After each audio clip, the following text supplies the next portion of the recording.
Namaste boys, this is your PK. Day 40 of Learning Python. So basically ఈరోజు మళ్ళీ టపుల్లో 2 టాపిక్లు నేర్చుకుందాం, tuple packing and tuple unpacking.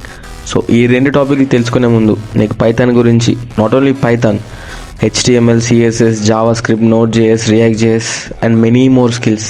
మెయిన్గా ఇప్పుడు Python నడుస్తుంది కాబట్టి నేను పైథాన్ గురించి చెప్తాను.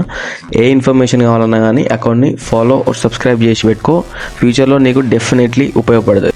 సో బేసికల్లీ ఇప్పుడు టాపిక్ ఏంటంటే టపుల్ ప్యాకింగ్. టపుల్ ప్యాకింగ్ అంటే ఏంటో చూద్దాం. సో ఫస్ట్లీ మనం టపుల్ క్రియేట్ చేయాలంటే ఏం చేయాలి? జస్ట్ ఒక వేరియబుల్ పెట్టాలి, వేరియబుల్ పెట్టి దాంట్లో వాల్యూస్ పెట్టి ఓపెన్ బ్రాకెట్ క్లోజ్డ్ బ్రాకెట్ పెట్టాలి.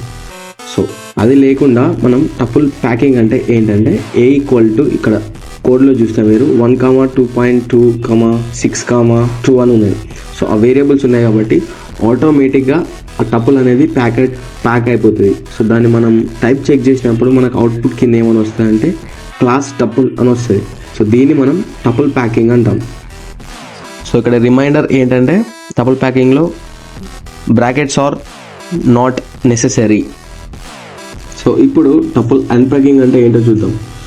సో ఏం లేదు అన్ప్యాకింగ్ అంటే మనం ఇండివిజువల్గా వాల్యూస్ పెట్టుకోవచ్చు, అంటే ఇండివిజువల్గా వాల్యూస్ని అవుట్పుట్ కింద ప్రింట్ చేసుకోవచ్చు. సో బేసికల్గా ఇక్కడ ఏమనుంది? A = 6, 2 అని ఉన్నది.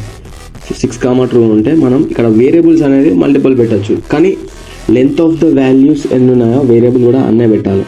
ఫర్ ఎగ్జాంపుల్ ఇక్కడ A = 6, 2 అని ఉన్నది, అక్కడ 2 వాల్యూస్ ఉన్నాయి. సో బేసికల్గా ఇక్కడ X, Y 2 వేరియబుల్స్ ఉన్నాయి. సో లెంత్ ఈజ్ సేమ్ ఉంటుంది. సో X, Y = A అన్నప్పుడు మనకు ప్రింట్ ఆఫ్ X అన్నప్పుడు ఏమైనా ప్రింట్ అవుతుంది? 6 ప్రింట్ అవుతుంది. ప్రింట్ ఆఫ్ Y అన్నప్పుడు ట్రూ ప్రింట్ అవుతుంది. So print of X, Y అన్నప్పుడు 6 అండ్ ట్రూ అనేది అవుట్పుట్ కింద మనకు వస్తాయి. దీన్ని మనం టపుల్ అన్ప్యాకింగ్ అని అంటాం.